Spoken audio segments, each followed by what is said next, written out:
In today's video, I'm going to show you how to use Microsoft Word's word count tool.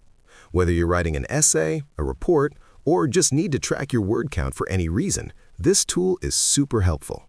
It's quick and easy to access, and I'll walk you through the process step by step. Let's get started. First, open your document in Microsoft Word.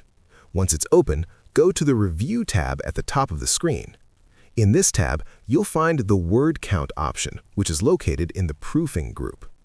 Click on Word Count, and a small window will pop up showing the word count for the entire document. This window will display not only the number of words, but also additional information like the number of pages, paragraphs, lines, and even characters with or without spaces. This is especially useful if you need to meet specific length requirements for a project.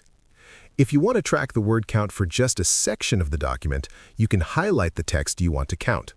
Once the text is selected, click on Word Count again, and the tool will show you the count for just the highlighted portion. There's also an option in the Word Count window to check the box that says Include text boxes, footnotes, and endnotes. If you have text in these areas that you want to count, make sure this box is checked.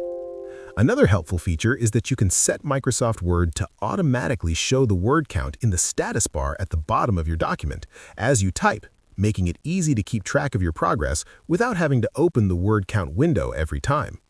And that's it.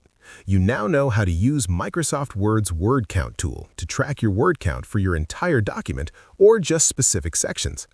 This tool is a great way to make sure you're staying within the required word limits or simply to measure your writing progress. I hope this tutorial was helpful. If you found it useful, give it a thumbs up, leave a comment below, and don't forget to subscribe for more tips.